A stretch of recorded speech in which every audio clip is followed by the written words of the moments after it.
And welcome back to another edition. I see that smile already. You bobbing the head. So welcome back to another edition of Official Word Sports. I'm Vince, and I'm here with my co-host, Stevie D. And Stevie D, I've been waiting 72 hours to get to this point. Actually, it's almost a full 72 hours. I normally give a moratorium of 48 hours before any comments, conversations, dialogue with anybody, well, except for you, before I have any type of dialogue. And there's a reason for that, right? You have to compose yourself. You have to kind of let everything sink in. And then when that calm comes over you, then from a clear mind, you can then make a very non-emotional statement or statements about maybe what transpired that previous Sunday and whether good or bad, right? And go ahead. Go ahead. That's very mature of you. Well, you try to be, right? And your goal is, you don't want to be biased, completely biased about, hey, there he is, Dana Brown. Hey, speaking of Dana, before I get into that, look at this bad boy right here. Look at that bad boy, courtesy of Dana Brown. Appreciate you, Dana Brown. And already sipping. Won't tell you. See, here's the perfect thing about this. You never know what's inside. This is orange juice. Lord. Iced tea, something like that. But with the clear head and being non-emotional in your statements, right, then you can really look at both sides, right? If things went your way or didn't go your way, you can look at both sides and you could say, well, it was because of this. Wow, you have matured. Absolutely. That must be the age thing, man. You get to a certain point, you just mature. Well, be careful there. Be careful. Because the 48-hour rule passed. We're at 72 hours, Stevie D. Right. We're at 72 hours. And I'm not there yet. I am not there yet. Why am I not there? Oh, let me count the ways, right? Yeah, go ahead. Go ahead. No, floor is yours. No. It's at some points I need you to help me out.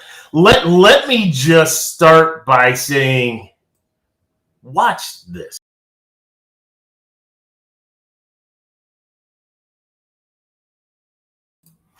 Did you not see the interference? Look at the time on the clock. Look at the score, right? Did you not see it? Right. Let's just look at this in slow motion. Oh, we're grabbing, we're pushing. Yeah. The ball is in the air. The referee or the in judge is standing right there looking at it. Yeah, unbelievable. Unbelievable. Time in the game, right? Yeah. 25 seconds left on the clock, 3-point game. When I need you to be your best, right? We're asking our players to be their best, right? We're asking for their best for 60 minutes. But, when it comes within that 2-minute marker, what they say that, there's no challenges within 2 minutes, right? Because you're expecting the officials to be their best. I'm asking you to be your best, right? I can show that clip over and over and over again. And what did that do? Ultimately, that caused the Bills to kick a field goal to tie it up, right? That's good. Oh, and then, here is Amber on, and Amber wants us to wants me to say how the Bills got screwed. Well, keep watching. Amber a Bill fan? Oh, absolutely not. Absolutely she's not a Bill fan. I don't even think she's a Buck fan, right? She's bandwagon. That's all it is. Come on. Yeah. Why do you got to talk like that about Amber? Go root for the home team. That's all that is.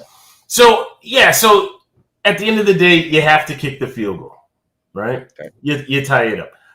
What do they say, Mo? Mo is on the side of the Bills. That's for sure, right? You get the 50-50 coin toss, right? And momentum helps you win that toss. Now, in all fairness, DVD, in all fairness, two things that I saw in that game. The first thing was the inability of the Bills to do anything for 45 of the 60 minutes, right?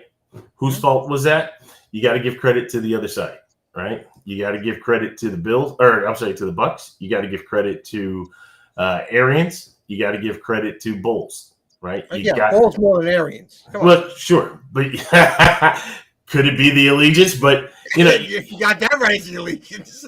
you have to give credit there. On the other side, you have to look at Sean McDermott square in the eye and say, what the hell are you doing?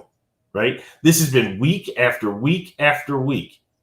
Now, I've said to you that, when the game plan is designed, it's usually designed on the Monday, Tuesday of the week, and then you execute on the Wednesday in practice, right? You continue on your Thursdays, you get your walkthroughs on your Fridays, and you travel. So how you can be ill-prepared week after week after week. You're sitting in the meetings. Don't blame Brian Dable. You're sitting in the meetings. They're telling you what they were proposing for the game plan.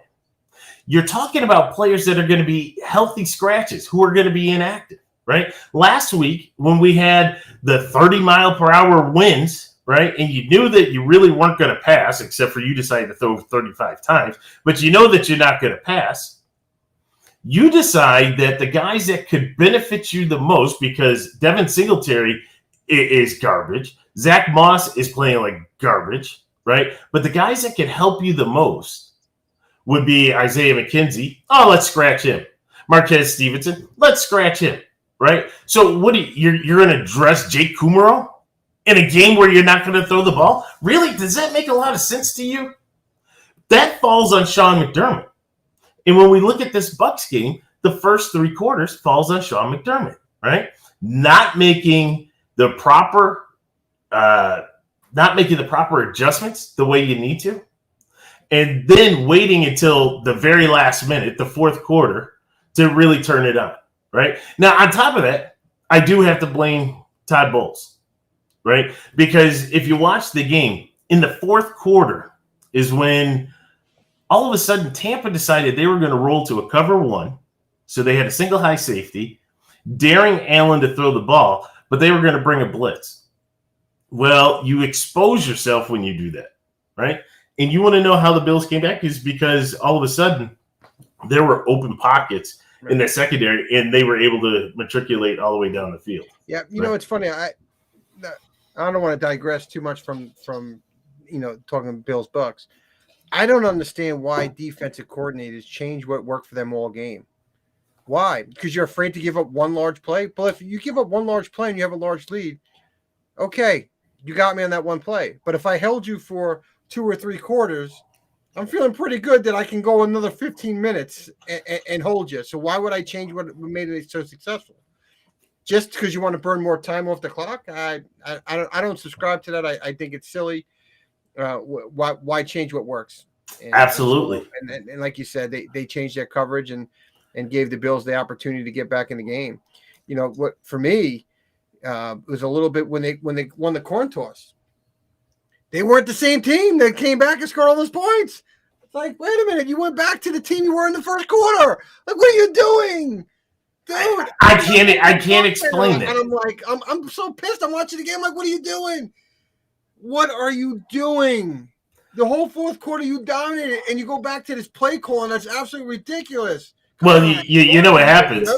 You know what happens, right? After the fourth quarter, you got to flip the card back over, and all right, well, we'll start at quarter number 1 again. What did we do in quarter number 1? Let's throw the ball 2 yards, but let's throw it inaccurately for 2 yards so you actually catch a 40-yard and get tackled, right? I watched these passes to Cole Beasley that was on the sideline. He was throwing across the field for a 1-yard gain, hoping that Beasley's going to break a tackle so he can get 9-10 yards or more, and the guy is getting stuffed. I don't understand the play calling that you had in overtime, and once the ball went over to the other side, But hold on, before the ball goes to the other side, let's understand what happened against DVD. For some of our older viewers, older listeners, there was this guy Warner Wolf. He was out in New York. Oh, yeah. Wolf. Yeah. Yeah. Yeah. Let's go to the videotape. Let's go to the videotape. Let's just go to the videotape. Oh, there's a flag. Oh, wait. Are we calling? What are we calling here? Let's see. Brady back to pass. Evans turns the DB. And they call him for not turning around? Is that what they're calling it? Well, that's going to be the best they're going to have to do with it, because there's no contact there until Evans reaches around. And as Evans reaches around and grabs him, then all of a sudden we have the penalty for pass interference on the Bills. For pass it. Hold on, Stevie D. There's more. There's this. Hey, let me set this one up for you, Stevie D, just so you understand. Okay. We're third and 1, right? Maybe 3rd and 2, inside the 20, inside their own 20, right? This is not a 4-down territory, no matter if you're in overtime or not, right? Because if you miss it, both teams have possessed the ball, you kick the field goal, game over. So you know that if you get stopped, you're punting. Let's just understand that. Let's go back to this.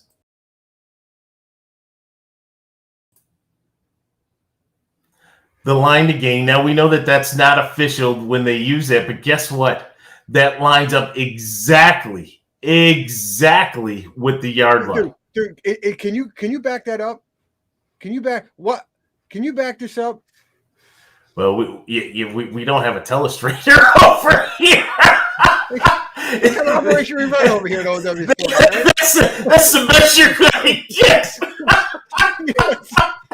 We got to make some investments here. What's Madden with the teleprompter? Right? Go back and forth. Can you back this up? You want me to go in slow-mo on that one? Yeah, well, the reason why I said it is because if you look at the line judge come running in. Oh, I know where you're going. And the line judge has to do one of these. And to go around, and it messed up the line again. Like they got a better spot because So hold on. Wait, I'm not done with that point. Because this one angers me because the week before the Jets had this with the Eagles. Mm-hmm. This play, did they give him the first down on this play, or they stopped him and then reversed it? They gave him the first down. After a discussion. They gave him the first down. Since it was in overtime, they reviewed it. And then the call stands. Okay. If you look at when that line judge comes in, they were short to the line of game. Yeah. They were short to the line of game. Yeah. I don't know what they saw to change that to a first down. I don't understand. Now, again, that line judge got rerouted. I'm telling you, when you watch that, I am all the Bills fans. If you're able to see it, somehow you go and watch that. You watch that line judge come running down the line. That person got rerouted, and if you look at where the foot, because it's when they run in with the feet, right? They got it all set up. That's right. When you watch, I think it was a female that was running. When you see her. Oh! Are you saying because a female was the linesman? No, not at all. I'm just giving her credit because she got rerouted. She got rerouted by that player, and it didn't get spotted at the right spot. Well, that's 100% true. Now, two things with that, and I've always said that not Bills Bucks related. We have enough technology in this world. Put an RFID chip in there, right? We'll know that it passed the line or not, right? You know if it gets into the end zone or not. But neither here nor there.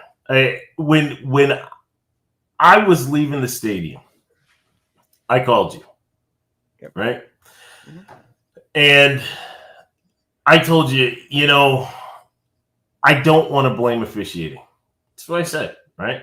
And I was more in on the team not being prepared. I was more in on Sean McDermott failing as a head coach for this organization, and just kind of being annoyed and sour that way.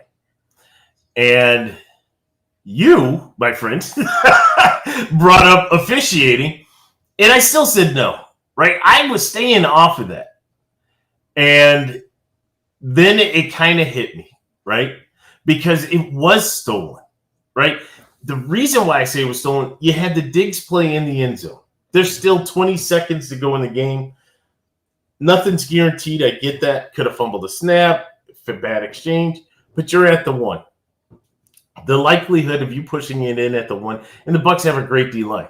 I'm taking nothing away from them. But you had the momentum. They're tired. You would have gotten in from the 1. Let me tell you something. You spread everybody out wide, and you let Josh Allen be creative with the ball. Steve, nobody runs your play from Madden. All right? You keep saying it, and nobody runs your play from Madden. I'm sorry. If we work on our sponsorships and we grow the audience that we have here, maybe some of the GMs will start listening and take your heed and heed your advice. Hey, that may happen. Honestly, you try and stop Josh Allen at his size, and you spread everybody wide, and he's reading the defense to pick out what spot he's going to go to. I don't know how you stop it. I don't know how you stop him. I don't disagree. I don't disagree. But, yeah, so, no, I did not want to go in on the refs. I really didn't. But I'm all in on getting on the refs because it's been a horrible season. It's been getting worse year after year. It has. And what we talked about really started to resonate because bad officiating, and we talked about this with Sean last week, right? Bad officiating can manifest itself into how the players react, right? Now, all of a sudden, you're a little hesitant to do certain things because you're afraid of getting a penalty. It can take away that momentum, right? All of a sudden, a 2nd and 2 turns into, a 2nd and 22, right? It changes the whole complex of the game, play calling, play design. What happens with the players? Players get tired. Rotations, right? Think about this. You actually play a play, right, that they erase and wipe off of the books. Now you have to come out. Well, now it changes the formation. There's so much that goes into it. And all you're asking is do the right thing, right? Make the right calls. And it's not always against Buffalo. It's not a woe is me. I'm a pissed off Bills fan. That's for damn sure. But it's not a woe is me because, you can go game after game after game this year. To your point, it's been bad. We can look back as atrocious as it was in that playoff game with the Vikings and the Saints, right? We can look at that. I mean, that one just blows my mind. We can go back to when they're still trying to figure out what a catch is. And Dez catches a touchdown pass, and all of a sudden it's not a touchdown pass, right? So it happens all over. Megatron had one like that, similar? Absolutely. Absolutely. Yeah, you mentioned the technology. College football does it a little bit differently. But at the end of the day, when you look at baseball, for example, they said the fans don't want to watch the intentional walk. The fan doesn't want to see boring baseball. They want to speed it up in between pitches, right? So now they put a pitch clock in. They do the automatic thing. And here at the officials, the fans don't want to see 15 and 16 penalties a game. They don't want to see that. I don't want to see that. I'd rather you let the players play and give them a little bit of leeway here because you know what? If you want to call pass interference, you could probably call it on every play because there's always jockeying with the hands, right? Yeah. If there's something where you're really grabbing, okay, you can throw the flag. But at the end of the day, it's either A, you're calling nothing, and then you make the one call, and everybody says, well, wait a minute, you weren't calling all game, right? Or you call everything, and then the one play in the championship game with the Saints, you don't call that, right? You had 2 penalties on that one play. Right? That's right. The head and the pass interference, and they missed both of them. That's right. That's broken itself, and that's where I think college. I think they go up top and they look at something. Usually that's for the targeting. Right. When you think of the NFL and how much money they make, think about it. How many games are on a week? 15, 16 games a week when there's no bye? Mm-hmm. You're telling me at 16 games, You pay the guy, lady, whatever, $100,000 a year. Your job is to watch every play. And as soon as that play's over, you have X amount of time to say, do I need to analyze that play? Do I need to see if that's a fumble, if that's a catch, if that's a hit to the head that needs to be called or not be called? Is that pass interference? You tell me somebody can't be hired to do that? Right? 16 games a year, 16 weeks, $100,000, $1.6 million. And then you add on the playoffs. We'll give you a bonus for the playoffs. Seriously. The NFL can't do that? But because you're going to speed up the game. Let me tell you where the problem is, right? The problem is when you want. Well, that's the other half of the problem. But when you watch a game, what do you hear in the beginning? Here's your broadcast team, right? Yeah, the third keys to the game. And Chris Collinsworth, Al Michaels, and who? Michelle Tafoya. Well, okay. You went that way with it, so I was thinking. Okay. Let's go to the other one, right? You're gonna have Chris Spielman and whoever and who. There's always the official that's part of the broadcast crew. Terry McCauley, like a Skeletor or whatever, Ed Hackley or whatever. Exactly. Okay. Who's sitting up in that box doing the game? It's the retired referees, the guys that have some skin in the game, the guys that have actually been through the battles with the players and know how to call a game. Those are the guys that are up in the broadcast booth. Now, what do we have on the field? We have Ed Hockley Jr., right? We got all these juniors that are out there. We got all these, Johnny-come-latelys. These guys that don't know the game, that are afraid to make a call, right? That's why now when you watch certain plays, like it's obvious when a quarterback gets hit but is in the throwing motion, tuck rule, but is obvious when he throws the ball, right? And it's not a fumble. But what do they do now? They just let the play on, right? Yeah. Here's the problem I have with that. You let that play on, right? You don't call it, even though you know it's an incomplete pass. You have now just amplified exponentially the risk of one of these players getting hurt on something that did not need to happen, because now all of a sudden it's a fumble. Let me pick it up, going full speed. You got crack. Going a different way. You were going a different way. I didn't think you were going that direction. You got crackback blocks. You got just regular blocks. You got regular just running. We see guys just running, all of a sudden, tear an ACL, pull a hamstring, anything like that. Well, something that shouldn't happen. Go ahead. I got a different problem with it. I have no problem with what you're saying. I have a problem with you let a play go out for whatever reason. Now I have to burn a challenge because you let a play go that now I have to get a chance to get the ball back or challenge it because, obviously if it's a turnover, but then I got to run the risk that it's inconclusive, right? Because of some bad camera angle and they miss it. And all because they're afraid to make that call and they let it play out. And you're just like, what? But they are afraid. I really didn't think about the injury side of it, but you're right, because when I watched it over the weekend, there was definitely some scenarios where players could get hurt because some of them were going half speed and some of them were going full speed. And there's another one. Again, going back to the Bills game, I'm not talking about the game itself, right? This is officiating that I'm talking about.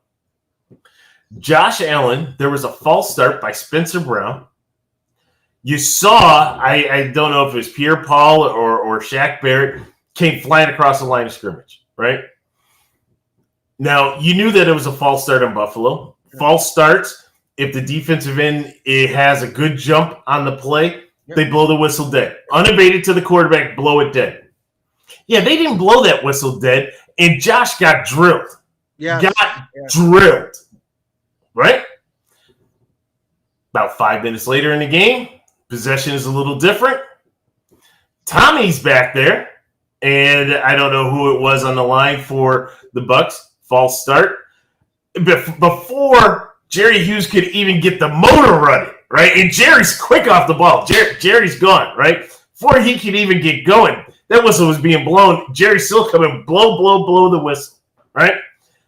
Consistency. Follow the rules, right? yes, you're protecting TB12, but you should protect all quarterbacks. If that's the rule, don't let that play out. And don't tell me you couldn't hear, even though Bills Mafia was in full effect. I get that. But you can hear and you can call it the right way. I'm really frustrated with the officiating. I really am, CBD. I've been past that point with officiating. No, it's not for the Jets. It's just in general. I hate to see that whenever I'm watching Sunday night football, Thursday night, Monday, right? I've seen some stuff with the Jets, but at the end of the day, it's bad officiating. It costs people jobs. It costs head coach jobs. It costs coaches jobs. It costs players not to be re-signed or cut because of penalties or whatnot. Impending free agents probably could have got more money, but now they got more defensive pass interference called against them, which may be bogus. But, since we're talking about officials and we're talking about the game, think about this statistic I threw out to you, yesterday. I believe it was yesterday. The Buffalo Bills had 54 dropbacks on Sunday night. 54 dropbacks. Okay. I don't know how many turned into runs. Let's say 6 of them turned into runs. So technically he threw the ball 48 times. Not one defensive holding and not one defensive pass interference called on any one of those dropbacks, whether accepted or declined. And you're talking about one of the worst secondaries in the league. Right. You don't even have your top main players out there playing, right? You're playing with second stringers.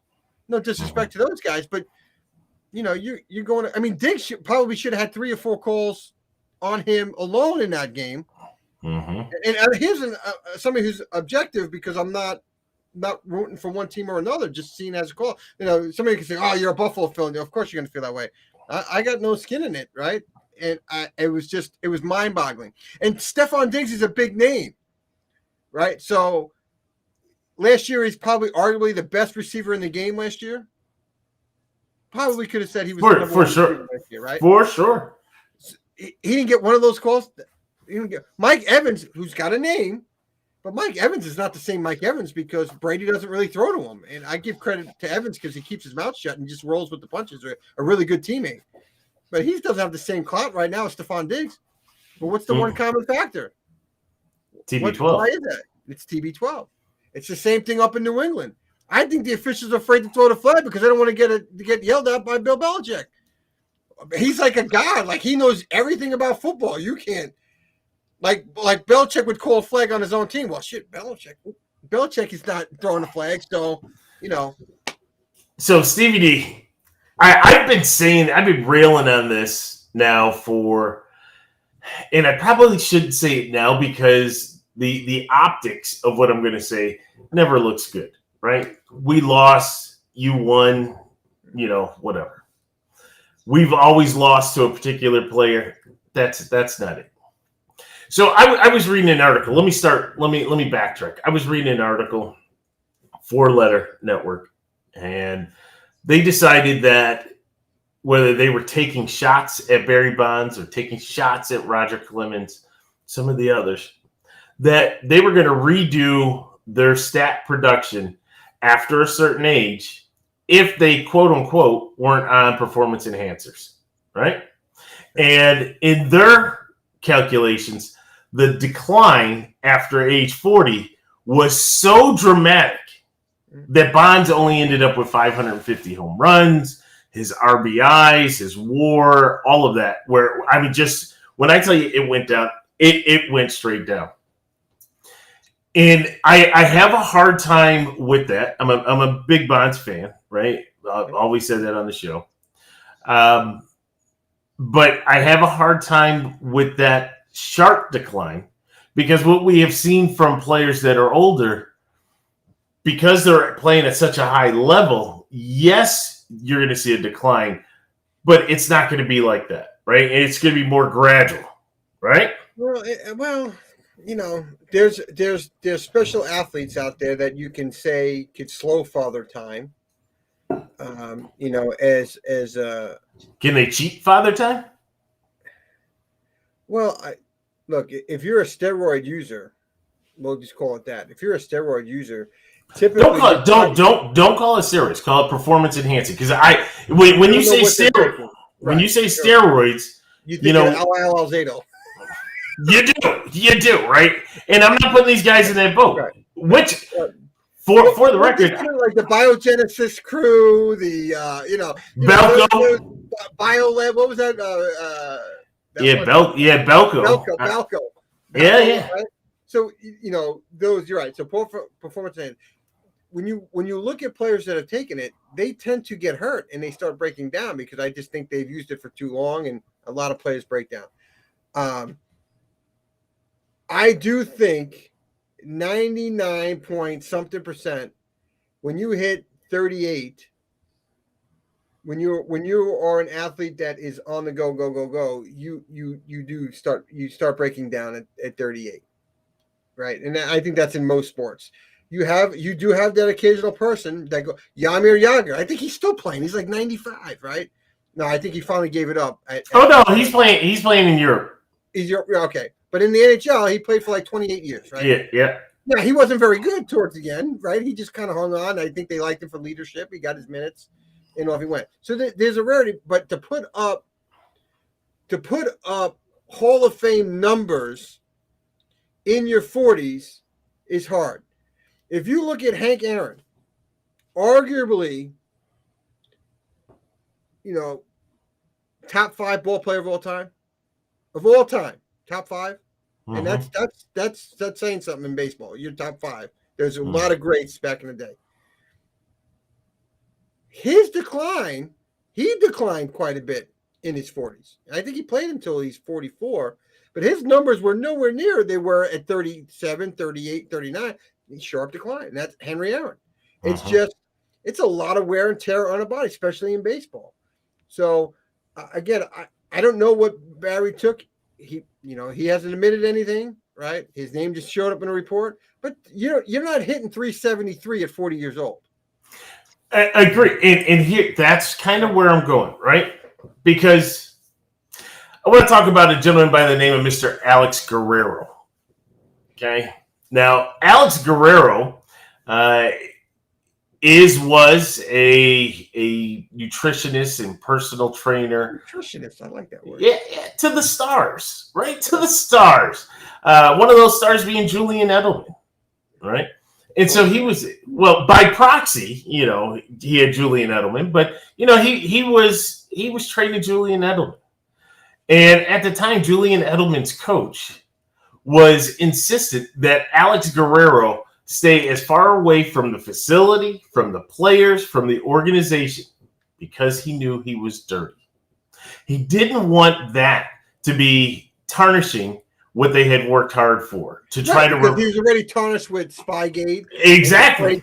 He couldn't afford a Performance Gate scandal.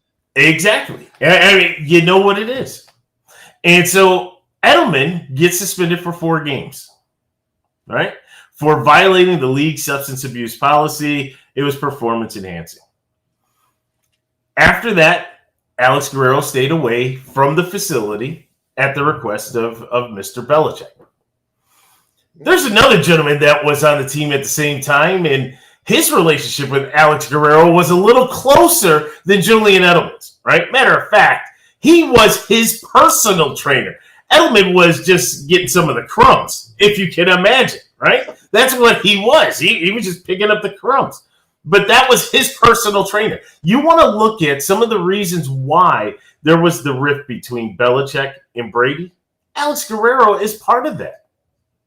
He is part of that because Brady is so reliant. He could tell you about his nutrition. He could tell you about his juicing. He could tell you all about that. But he's not going to tell you what's poking him in the ass. He's not going to tell you that, right? He's not going to tell you about the gummies that he's eating on the schedule that Alex told us about, right? Now, lo and behold, Brady goes to Tampa. Guess who is now on the training staff for the Tampa Bay Buccaneers? Alex Guerrero? You got it. How you got that one, I don't know. Now, when they say there's smoke, there's fire, right? But I just want everybody to take a full 360-degree look, right? Yes, you can like him, you can hate him, whatever it is. But just, if you're going to hate on Bonds, if you're going to hate on Clemens, that turn around and just look at the sample. What you did from 22 to 38, I can't deny it, right? You had a hell of a career. What you did from 38 to where you are now at 44? You're doing the same thing that you were doing when you were 26, 27, 28, right? That just doesn't happen. The physics of the body doesn't allow that to happen. Drew Brees was cruising. The last 2 years that he played, he couldn't stay healthy. That's right. Decline was a shell of himself. That's right. Peyton was nowhere near what he could be. Now, I'm going to say this in not in defense of Brady, that I don't have a problem with the performance enhancers like HGH. I really don't, because I think it helps the body recover.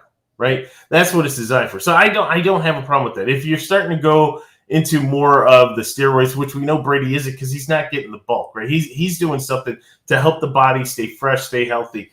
I don't have a problem with that unless it's illegal, right? Unless it gives you that advantage to somebody who's not taking it, then we have something.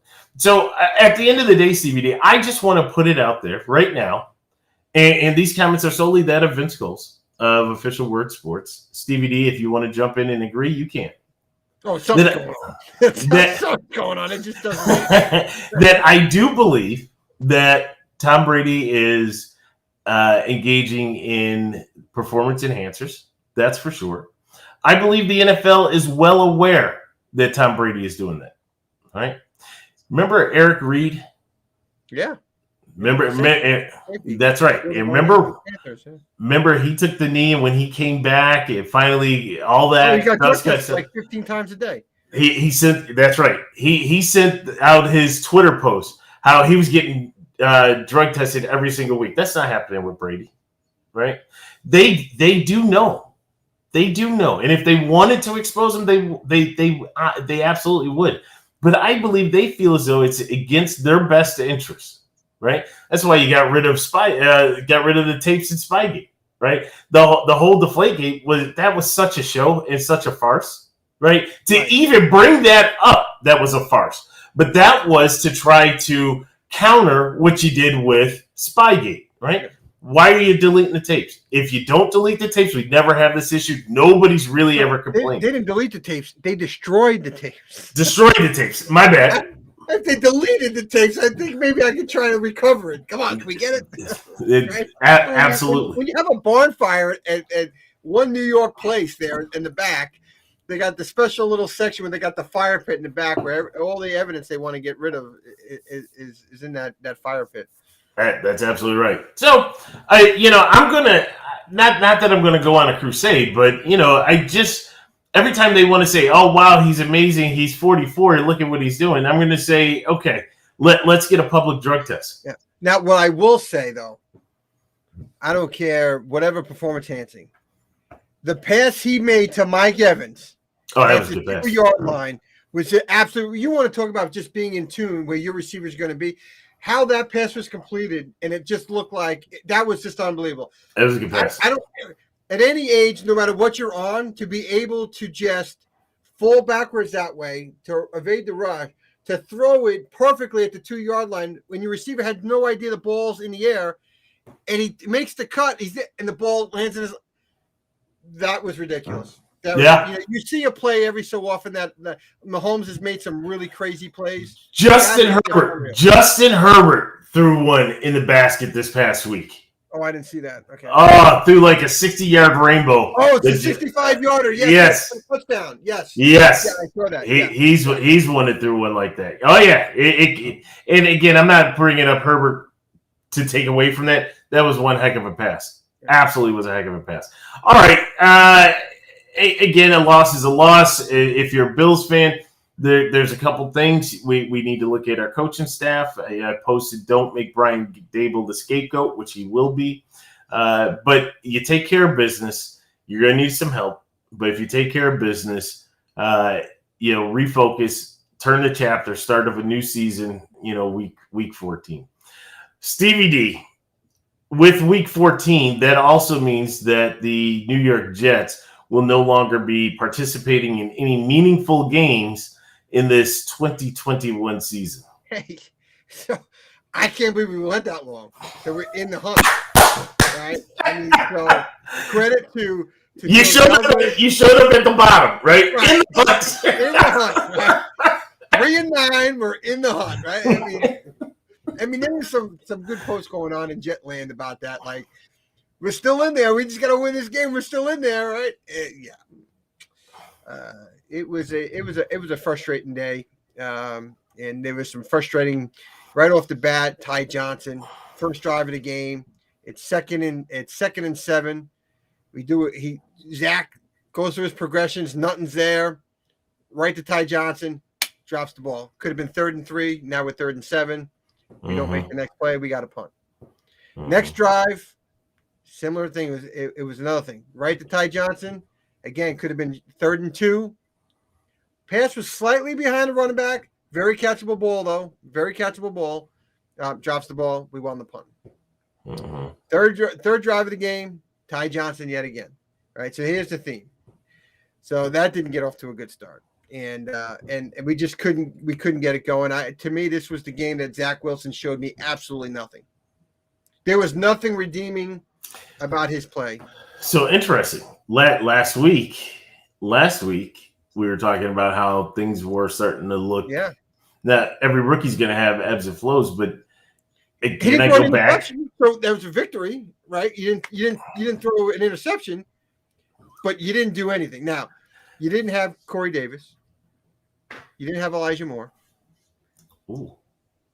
We missed Telvin Coleman didn't play. Michael Carter obviously was still out.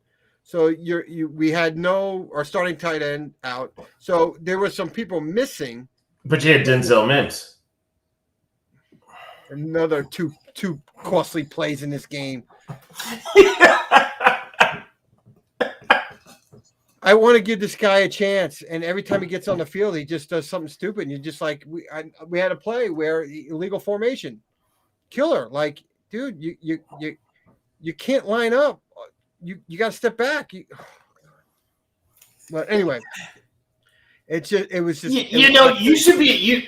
be rubbing the forehead, right? You're at the point where for 14 weeks, right? You had to rub the forehead, you had to rub the temples. Now I was in the playoff hunt. I still can't. This week there's no more rubbing the head. I was in the playoff hunt. Right, you're no longer in the hunt. Right. But I'm talking about this game. So next week when I talk about the game, I'm rubbing the head. And I'll be like this next week. Yeah. But honestly, I didn't see any growth with Zach Wilson. I know playmakers weren't there, but even there, I just didn't see anything redeeming of Zach Wilson's game. You're under 45% completion percentage. It was just not good. Oh, there he is. But it was just not a good football game all the way around. And it's yet again, I've been, you asked the question, when do you start getting on Saleh, right? And I think that's a fair question because I haven't gotten on him all year. If anything, I've probably made excuses for him because he's a rookie head coach. And at the end of the day, nobody cares that you're a rookie head coach, right? At the end of the day, even after you asked me that question, in my back of my mind, I'm saying, he's a rookie coach. You got to give him some slack. But really, should you get some slack? Do other coaches get slack? Well, that goes to a conversation. We had to call you midday, right? And we all have regular jobs, right? And in the middle of the day, football is on the mind 24/7. I just have to tell you. And so it happened to be with one of our former co-hosts with Jay, and we're going back and forth. And I have been absolutely railing against Sean McDermott, right? And so what I started to explain to Jay is that there's tiers of the coaches in the NFL, right? You're going to have your Dick Durans and your Hugh Jacksons, right? I had to get the name. You got a college coaching job with Grambling State. I'm like, oh, Grambling. You had the great Eddie Robinson there.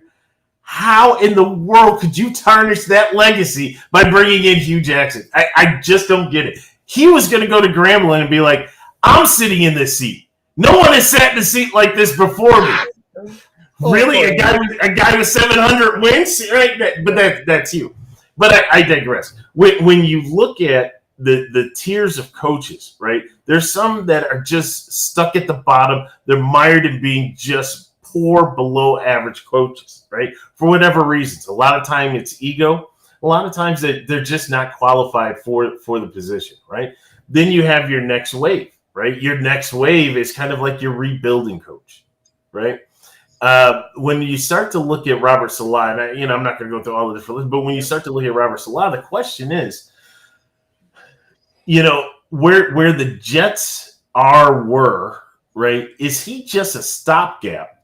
And that's why they took somebody with inexperience to kind of come in here and kind of just hold the seat until you guys have gone through all of these draft picks that you're getting from Seattle and everywhere else. And then you go in and you bring that next tier. No, it's not. And I'll tell you why. The Jets, Woody Johnson. Okay. Woody Johnson bought the team in 2000 when Leon Hess passed away. We had Bill Parcells, the head coach at that time. Mm-hmm. We had Bill Belichick for 32 seconds, and then he left us at the podium, right? So, but if you look at the Jets in 2000, Herm Edwards. We play to win the game. Okay, rookie head coach. Never coached in the NFL as a head coach. Okay, let him go. We get the man genius. Okay, Eric Mangini, rookie head coach. Never coached before. Who was after Mangini? Rex Ryan, rookie head coach. Okay, who was after Rex Ryan? Todd Bowles, rookie. He was an interim, but he's still a rookie coach at the job. Interviewed, got the job. Who's after Todd Bowles? Okay, we went and got a seasoned veteran. I do this on purpose. The quarterback whisperer? Yeah. Adam Gase. That didn't work out. That first press conference with his eyes, he was done, right? We might as well had a rookie coach in Adam Gase. The first coach we had that had coaching experience, Adam Gase. And now rookie head coach Robert Saleh. So when you look at Woody Johnson and what he's doing when he hires folks, ultimately, because he's got to sign the check, they sign rookie coaches. So, but let me stop you there, and I'll let you answer this. There's a theme to what you have said, and there is a theme to coaches. Well, that too, but there's a theme to what you said, and there's a theme to the history of the Jets over this period of time. You have been mediocre, except for the Rex years, where you had a couple years where you went to the championship. With Eric Mangini's team, Rex Ryan was able to make it happen. Sure. I'm sure Rex will be coming after you after that. But outside of that, it has been mediocrity. I got a foot for you, Rex. It has been mediocrity for the Jets or below that, right? You haven't ascended, and that's why they may be looking at these rookie, but at some point, Joe Douglas, if he's going to keep his job, is going to have to say, no, I need coaching experience. I need somebody so that we can take that next step. It's taking the next step. The coaches got to have an opportunity to work their magic, right? The guy in St. Louis, oh my God, the Cardinals a couple years ago, Wilkes, Wilkes, he didn't get a chance, right? David Culley with the Texans is not going to get his chance. No, unfortunately, he's not going to get his chance, right? Because that ownership is in disarray. When I look at Saleh, they have a plan. They went young. They got young players. They went young. Obviously, in the draft, you get young players. And they were going to build. They're going to leverage the 22 draft and bring in the next wave of young players with all their picks that they have and sprinkle in some free agents here. Not high-priced free agents, but they're going to sprinkle some free agents in.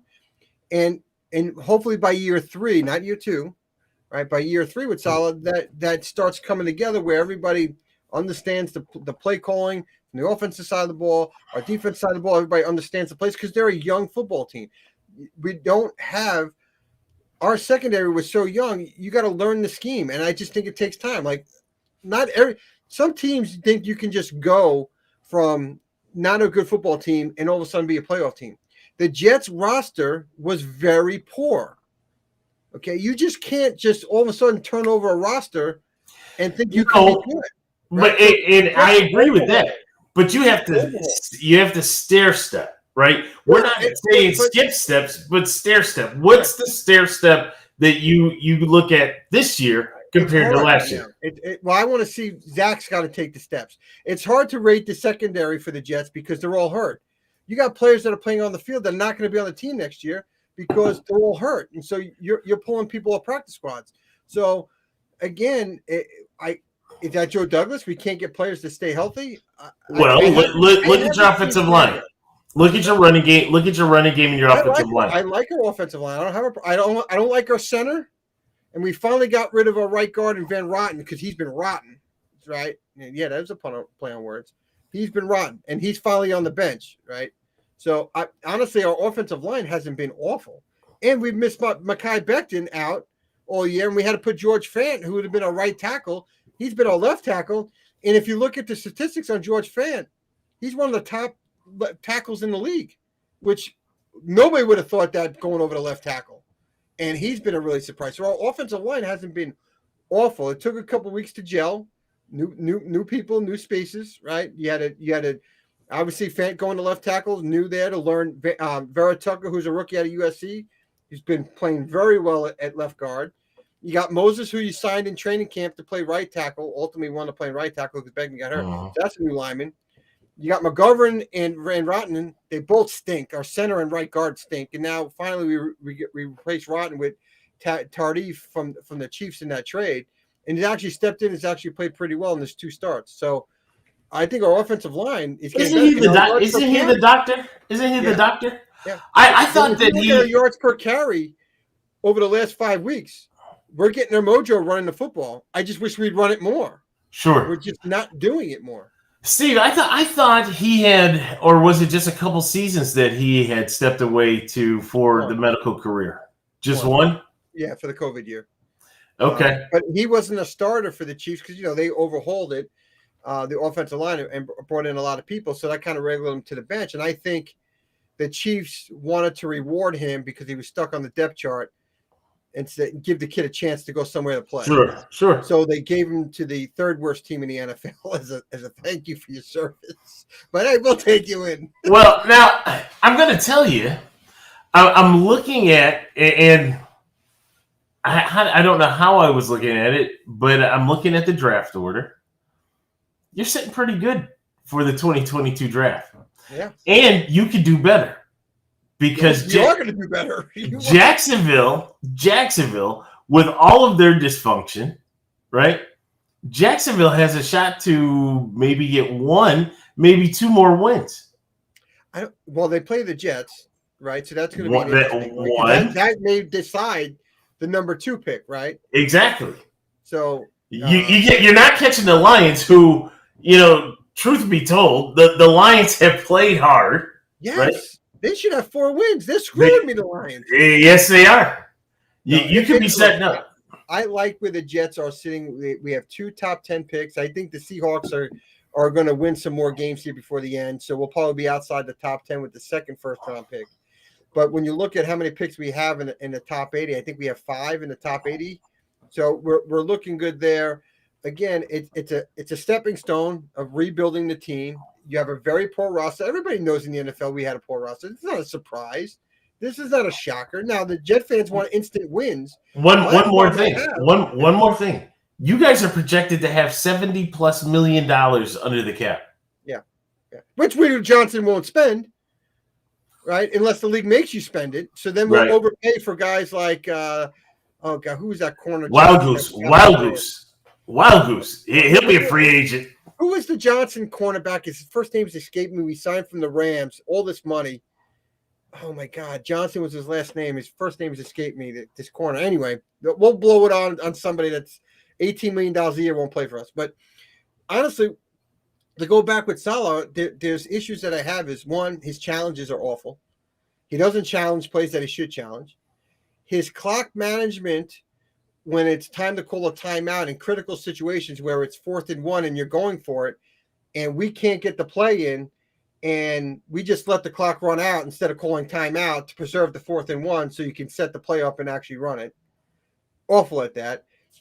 There's times where I think he's too passive on the sideline, and I think he needs to jump in. And the one thing Belichick, when you talk about the great coaches, Andy Reid does it, Belichick does it, Tomlin does it.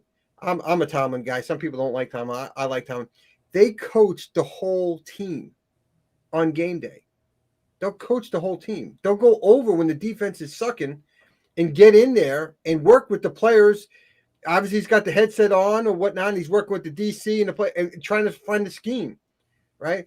And I look at Salah, I don't see that. I see times where he almost looks overwhelmed as a coach when they go to him, like he doesn't have answers, and he's pondering, and he's not. It's like almost there's a saying I used to say to my son: Are you watching? Or are you playing? Because you're on the field, you got to be playing, right?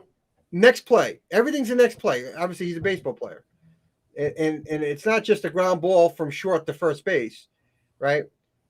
It's an overthrow. You have to go get the ball, and the next play throws it. So it's next play. It's always next play. But sometimes with Salah, I just think he's not there for the next play. Like he's just in no man's land, and I don't know if that's fixable. I don't know, but there's things in his game as a coach he's got to clean up. He's got to find It's interesting that you he say needs to that. find a really good mentor to help him clean Sean something up. McDermott is a great mentor. Well, look, Sean McDermott, I'll tell you, there's times on him. I think the game he chokes in big moments, like he doesn't. He absolutely does. Right? Like I think there's times with Daboll that some of these play calls in these situations, like why isn't Sean McDermott like Daboll? What the hell are you doing? Why are we doing? We just scored 24 points in the fourth quarter to tie this game. Why are we moving away? What's working? Because I don't think that was. I don't believe that's not Daboll, right? I was saying that in jest, but that's not Daboll. I use McDermott in jest, and I'll speak on that in a minute. But I really wanted to focus here and let you finish up with Salah, right? I've railed on him all year, right? Because I don't think that he's ready for the undertaking, whether it be the city of New York, right? It's a huge market, huge media market, but you're also, right, the reason we talk about this all the time, the reason why a coach is being hired 9 times out of 10 is because the coach before him failed and the team is just that bad, right? This situation for the Jets is one where it's actually appealing. It would be appealing to many of those coaches that are out there looking for a job because you've already reached the bottom, right? Now you're working your way out, right? And now you've started to get the capital for the Jamal Adams, right? You're starting to get the capital for some of these other players. You have your own, and now you're able to bring in these highly coveted, right, assets coming out of college. And it's just a matter of taking it to that next step and beyond. We talk about the stair steps, right? And when I look at Robert Saleh, I just look at a guy who was one heck of a coordinator there in San Francisco, right? Put the defense together, and they were able to write a lot of their success off of him. But he just was the next big thing. It didn't mean that he was the next big head coach. It just meant that he had a really good defense, time and place. Right. And that's where I think you guys are missing is that you need the right person who has the right temperament. You talk about coaching, both all facets, offense, defense, special teams, coaching up the players. You need that guy that has that temperament. You need the guy that's already kind of been through the war so that he knows, don't do that again, right? Don't do this again. Yes, throw the challenge flag. Yes, get in the ref's ear from the first minute of the game so that potentially later on in the game, I might get that makeup call, right? Things that Belichick will do, things that Tomlin will do. These are things that experienced coaches really can do to benefit the team, whereas, the first-year head coach, I'm not seeing it. Yeah, I'm not ready to throw him out the door. New York is hard enough, and to me, I think when he does these press conferences, he gives out too much information. He needs to shorten it and not give out too much information. But that's because he's trying to win friends. He knows he's in a tough market. He's trying to get friends, and it doesn't work. It won't work.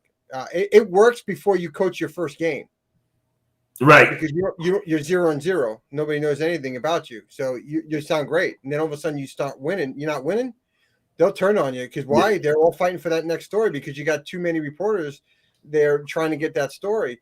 And the other thing a perception that I have of Saleh is that he doesn't hold his players accountable because there's too many stupid penalties that happen, and it's the lack of discipline that he's putting on his players. Because he came out and said, I'm about the players making money, blah, blah, blah. He was very big. He said it multiple times.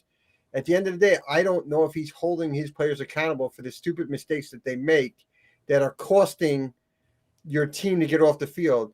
The stupid penalties that the Jets defensive players make game after game on third down, when you stop them to go to fourth down and you get stupid penalties to extend the drives, they're a killer. There's the last 2 weeks, there's been quarters where we are not able to get Zach and the offense on the field because our defense are creating penalties to extend the drives, and they're turning out to be 8-minute, 10-minute drives. Zach goes 1-3 and out. Now all of a sudden your defense is doing stupid stuff again. And again, it's another 5-6 minute drive. And you can't ask your defense to be on the field that much. You can't, especially when you're a young team, you're missing weapons. It's not too easy to get those first downs, and you're shooting yourself in the foot. And this is week after week, we're making these stupid penalties. Where is he holding his players accountable for that? You have their back. That's great. Maybe you're coming behind the scenes. You're doing it. You may be doing that. I use the example, Nathan Shepard, defensive lineman, number 97 for the Jets. Okay. One of the worst defensive linemen in the league. He's got the most penalties per snap when you're on the field. Number 1 in the league. Killer on third down penalties. The example I said, and maybe I'll be able to, Mike Singletary, love him. Love what he did with Vernon Davis. Love it. You can't win with stupid players. You cannot do it. You can't win with stupid players. And Nathan Shepard is a stupid player, not knowing down and distance and what's going on the field, doing stupid penalties. I would have had him come off the field, and I would just turn to him. I would bring him over. Come here. What's what I want you to do? Take the jersey off and take your pads off. Go to the locker room because you're done for the day. Right? You want to set an example? Nathan Shepard is nothing from a Jet player. He's not in their long-term plans. But you want to set an example for the other players? No. Would that ever be done? No. No, not at all. But you have to make a statement. Then bench him the rest of the game because I can't win with you. And maybe that's a wake up for other players. I just don't know about the accountability of holding players that are making stupid plays. But again, you go back to being the rookie head coach. But look, everybody's a rookie head coach at some point in their career. Agreed. But why do I have to be the kindergarten and pre-K? Because I got what? There's no way, right? Because then he's going to learn from that, hopefully grow from that. There's going to be another opportunity to be like, yeah, I remember back when I was with the Jets. I used to screw up all the time. Now I know what not to do, and we're going to do good things. Stevie D, I want to change the yeah, please do the topic here. We still want to talk about a Jet, right? Actually, former Jet, right? And we went back and forth on this with Phillip Adams, right? Phillip Adams was, I guess killed 6 people and then took his own life, right? Sad story, right? Not here to debate that. But instantly they said, that he suffered from or had CTE, right? Which is what? Chronic traumatic whatever, because I'm not a doctor, right? Starts with an E. We'll just leave it at that. I struggle with this. And we went back and forth, right? Here's why I struggle with this. CTE is vogue right now, right? Ever since a little bit before the movie Concussion, right? And that's how the movie Concussion came out. And you had Mike Webster, you had, was it Dave Duerson, you had some of the other players. They even wanted to link Aaron Hernandez in there with CTE. Seau was kind of linked to it, I think. Junior Seau, absolutely. And I'm not here to discredit CTE. I'm not here to do that or to say that. But I do believe that some in the medical community, and especially the media, and some of the zealots that are out there that are anti-football, anti-contact sports, right, are looking for something to hang their hat on, right? And here comes this thing, a little short acronym, right? 3 letters. It rolls off the tongue really nice, CTE, right? That's why it happened. Well, Stevie D, I'm here to tell you, since the beginning of time, there have been just people who were off, right? Yep. Just off. And they are all around us in all walks of life. There are doctors who are off. There are judges who are off. There are lawyers who are off. There are politicians who are off. There are school teachers who teach our kids who are off. There are athletes who are off, right? They all, and by saying that they're off, they do something that goes against the grain of society. Killing people, right? Raping women, raping men, having child pornography, just doing things that go against the mainstream of society, right?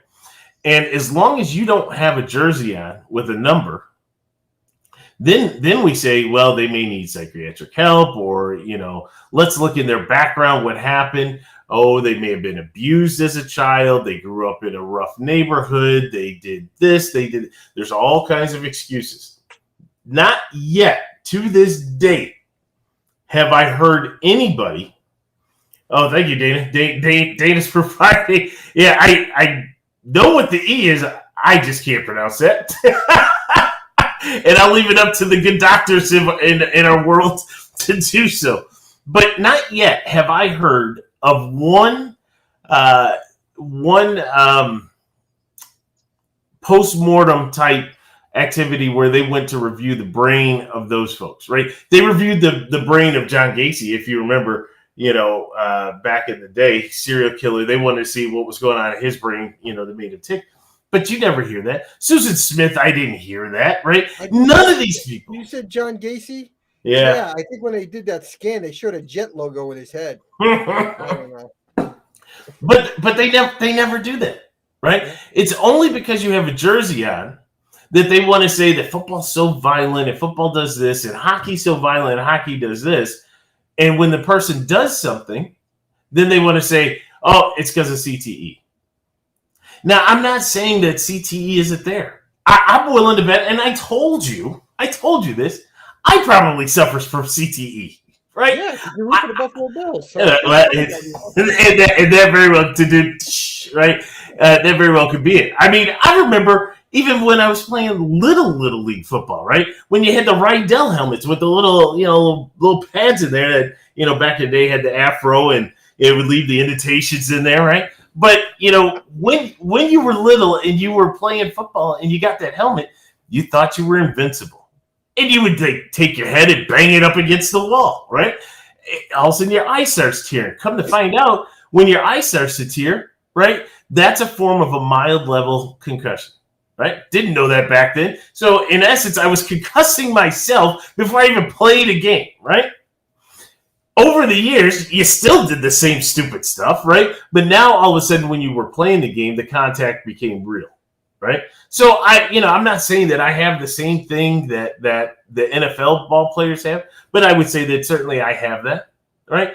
But I'm wondering, do many more of us have it from just different things, falls that we may have had, right? Everybody has had an encounter where they're like, wow, I almost blacked out from that. Wow, that was a hard fall, right? A jarring movement that kind of rattled the brain. But again, going back to that, we don't say that I need to look at Vince's brain when he dies because of this, right? But they want to go look at the ball players. Aaron Hernandez, they wanted to look at Aaron Hernandez's brain. Oh, look at that. We see all this CTE. Well, timeout. Yeah. Timeout. Let's talk about Aaron Hernandez, right? Let's not. Yeah, the guy whacked. Right? Let's talk about this. You learn the story that he grew up in an abusive household, right? You learn the story that he was, gravitating to kind of the street life. You learn the story that he was kind of raised partially in a drug house, right? You learn all of that. You learn that, or you see that he's adopted into kind of that street life.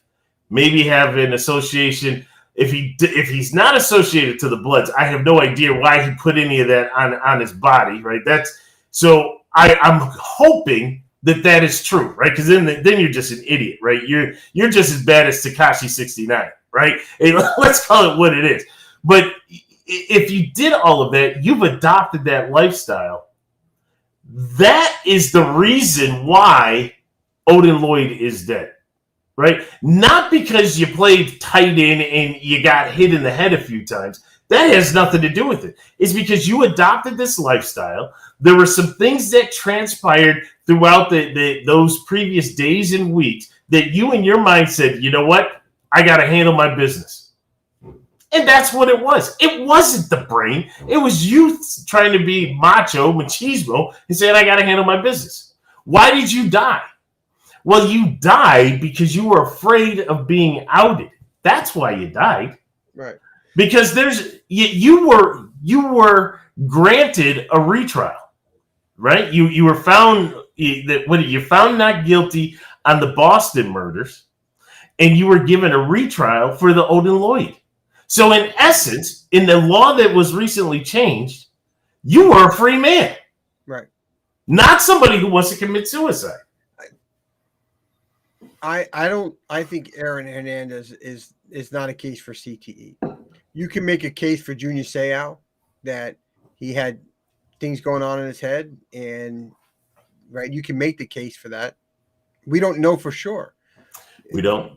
You know, this guy Adams, he killed 6 people, but he killed his doctor.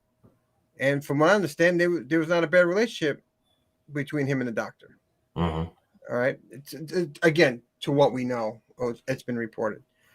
So what makes somebody do that? I don't know, but you know, we kind of alluded. People make bad decisions and do things that they just kill people. And is that one of those scenarios? I don't know. When you seek help and you know something's wrong up top, you go to seek the help.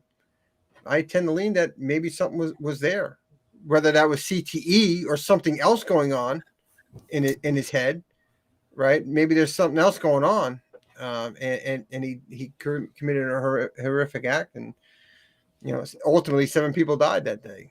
And I'm willing to follow you there. Right, I'm not willing to put the label and brand it as CTE. Sure, yeah. I'm willing to say that you know there was something going on. Yeah.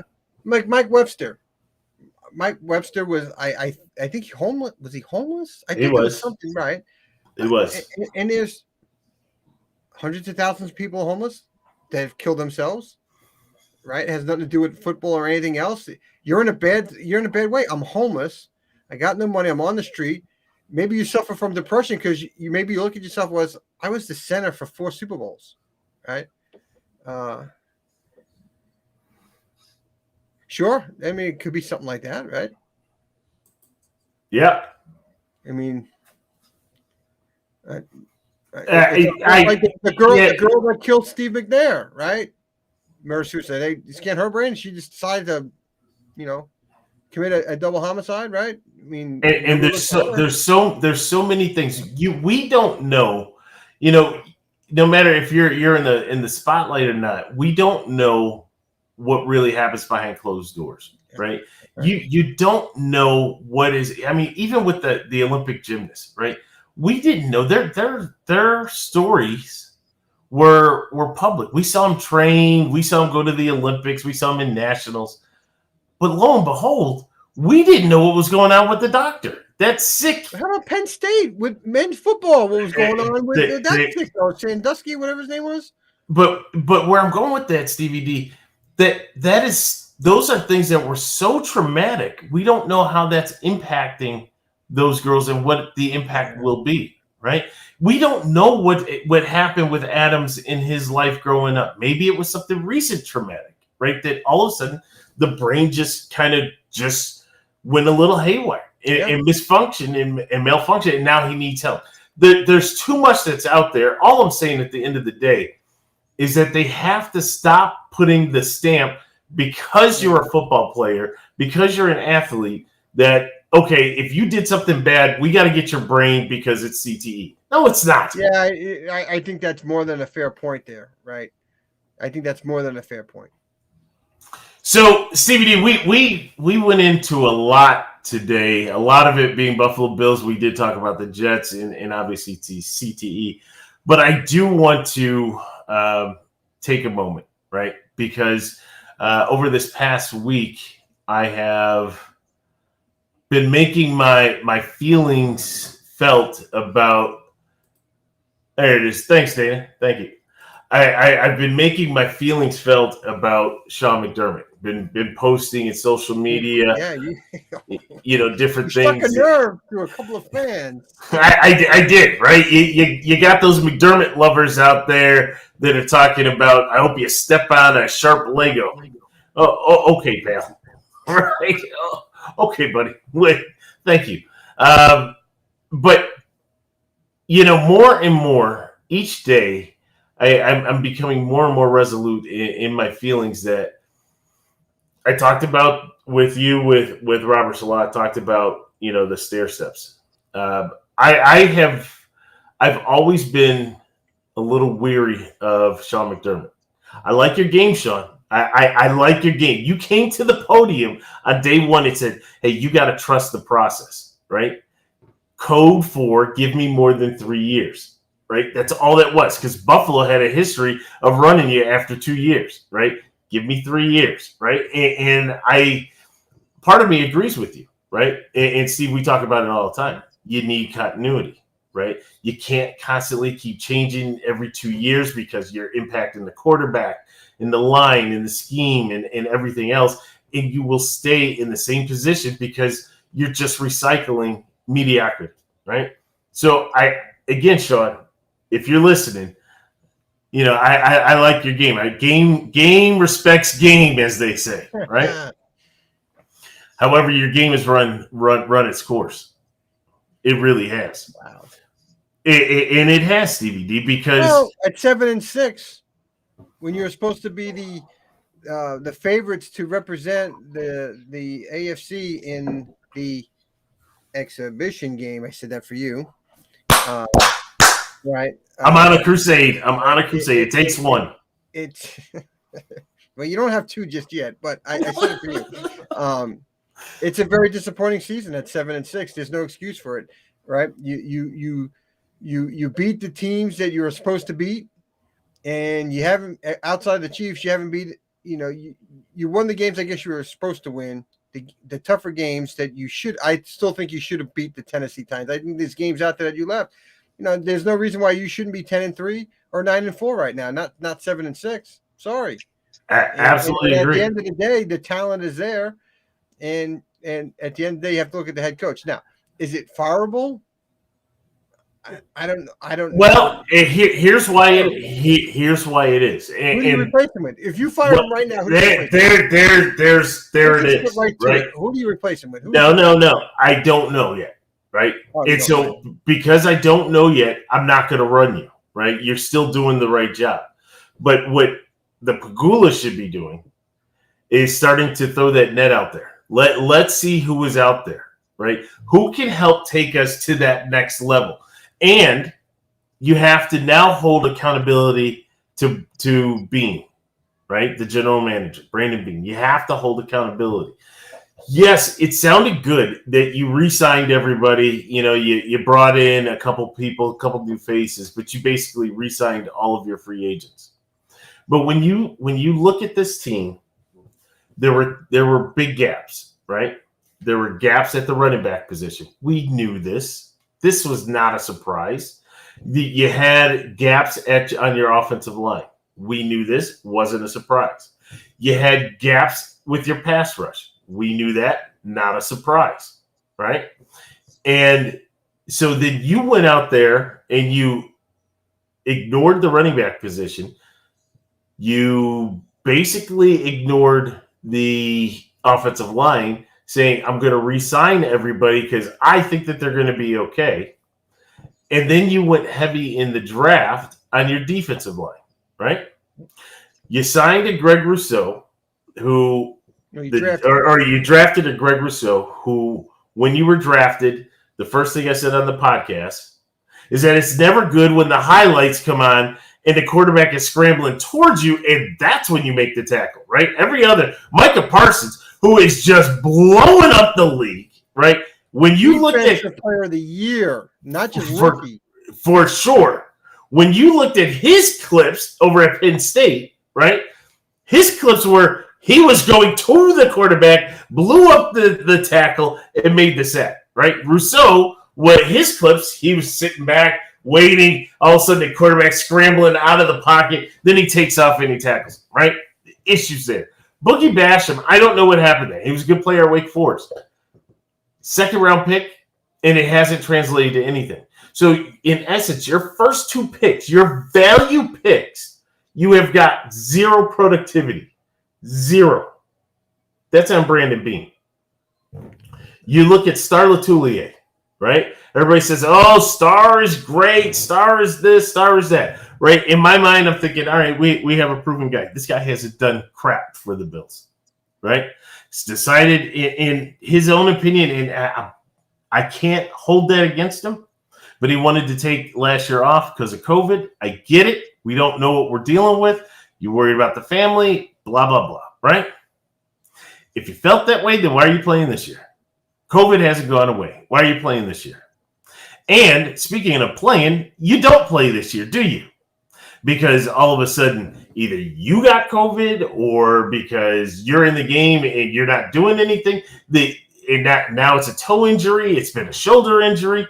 The least productive player, you want to talk about free agent bust. There you go, right?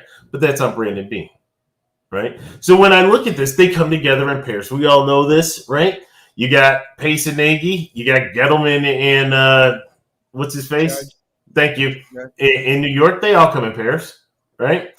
And so now we have Beane and McDermott, which tells me that I'm going to be stuck with Sean McDermott, and unless he gets his head out of his ass, that we're going to be stuck at a team in mediocrity because he can't coach. He's afraid. Yet you have a critical game, 4th and 3, midfield, you punt. You need the ball. You need points. You punt. You're not holding your coordinators accountable.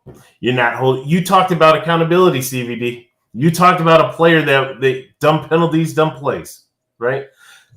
Aside from the last couple of weeks, and I will give credit, right? If I'm going to rail, I am going to give you credit. Aside from the last couple of weeks, the penalties have been absolutely out of control. Dumb penalties, false starts, offsides, right? Things that just should never happen. Out of control. That's on you, McDermott. Double-digit penalties, out of control. Yeah, we talked. I said this before. Well, before we joined, your owner needs to do a subtle thing in the media to talk about his displeasure with his team, and he doesn't necessarily maybe have to call out a player or a coach by name, but you don't have to. If you're an owner that doesn't say anything publicly, and you now say something publicly, and depending on what words you choose, could have a very big impact in that locker room. You're spot on. And I agree. I don't like owners. I don't like owners like Jerry Jones. I'm not a fan of the Jerry Jones ownership.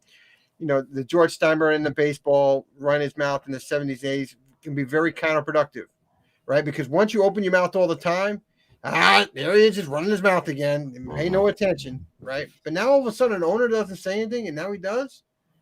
You know, those players are going to sit back and take note. Oh, that guy's talking to me. E.F. Hutton. Remember the commercial? When E.F. Hutton speaks, people listen. Oh, okay.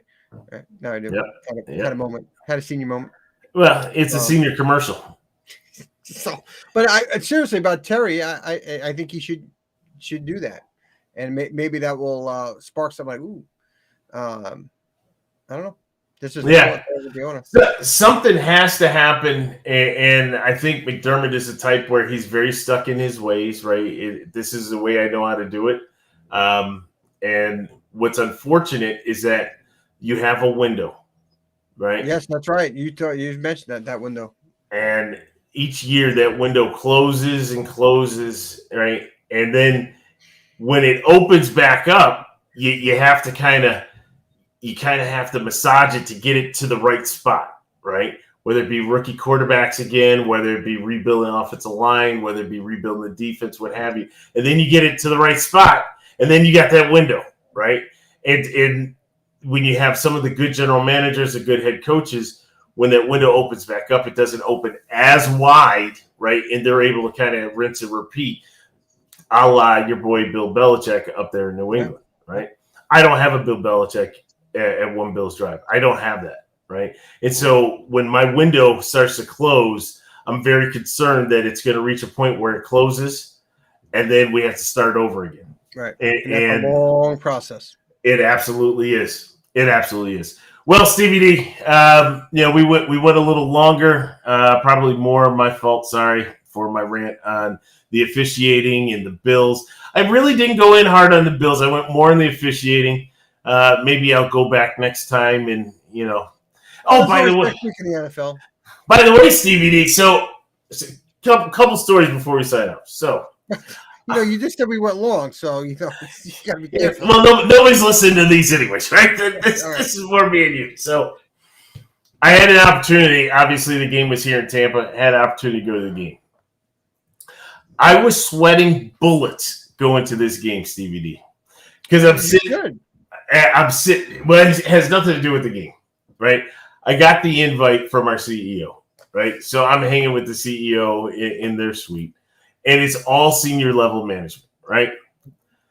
I know how I am, right? This is why, when the ask came, I was like, oh, I can't say no, right? But what do I do? And I was deathly afraid. And my CEO's the coolest guy in the world, right? He was like, just be yourself, right? We're here to have a good time. Just be yourself. I'm like, yeah, but you don't understand. And I tried to warn him multiple times. I'm like, you just don't understand. I'm not like you guys. just to put it out there. I'm not like you guys.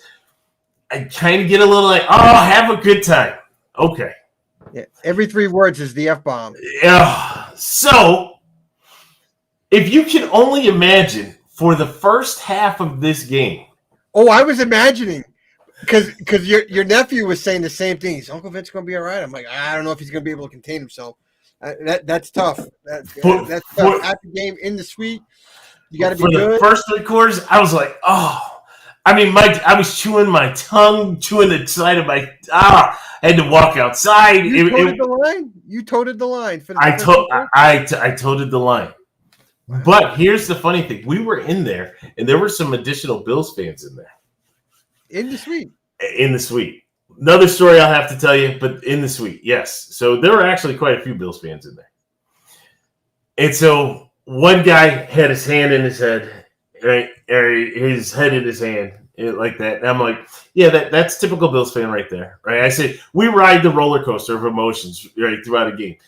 We love you at the start of the game. We hate you, right? And then we love you, and then we hate you again. We love you, and then depending if we win or lose, we still at the end of the day love you, right? It's how it goes. It's a love-hate relationship.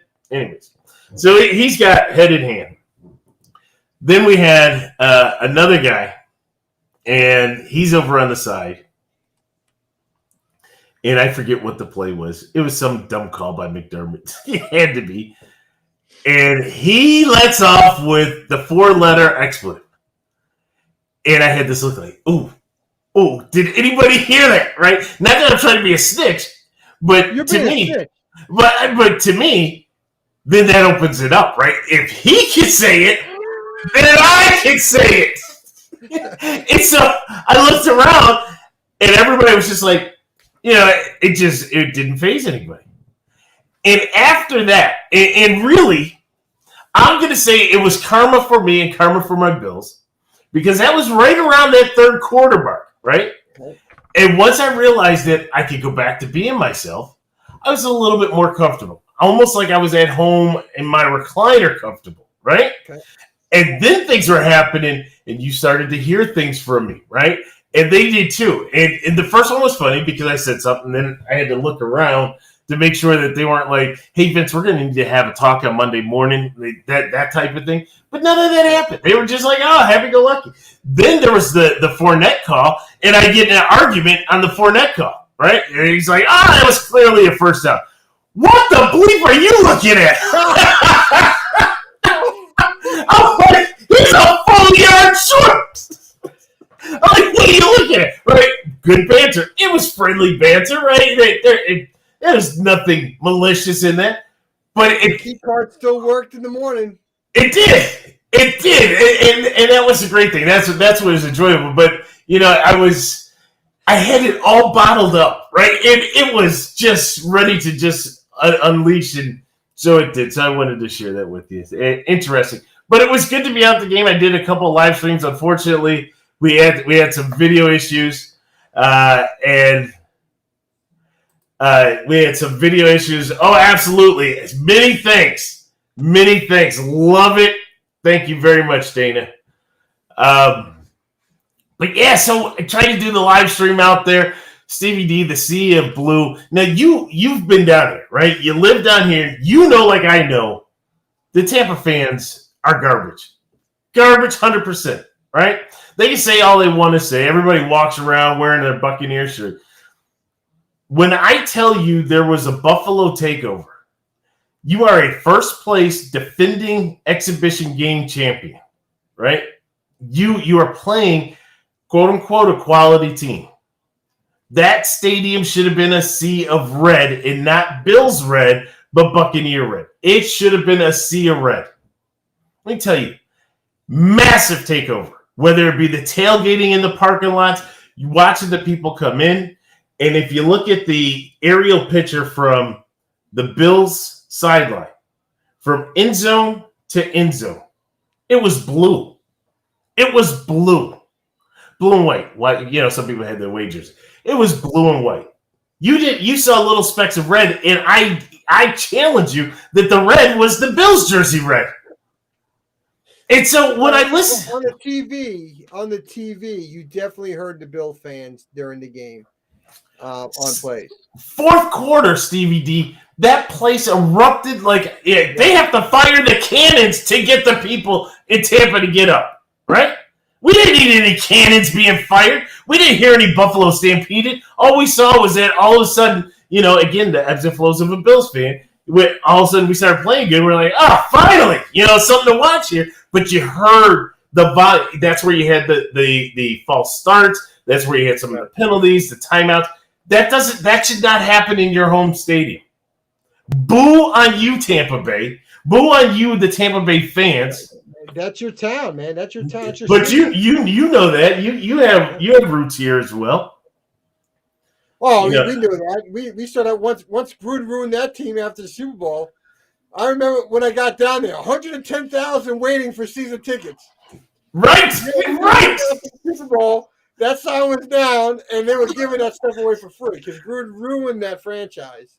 Actually, your son should be a Buccaneer fan since he was born here. Isn't it go by your birthplace? That kid didn't have a choice. He didn't have a choice. He didn't have a chance. He did not have a chance.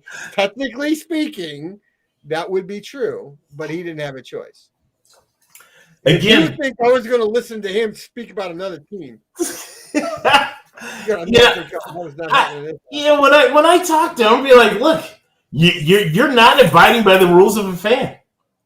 I don't care that your father was born in New York. He follows a team from New Jersey. You were born in Tampa. The Jets played in New York when I was alive and I was a fan. Okay, all right, then that's acceptable. But Tampa's still here. Born post 1985, they don't have that same claim.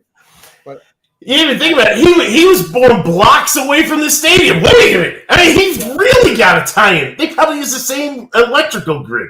The same water that goes into the stadium goes in there. He's got Tampa water. Yeah, he was born in St. Joe's. Yeah. The first person to see Rich. Yeah. He was born. Yeah. So, Joe's, baby. So all I'm saying is Tampa has horrible fans. They do.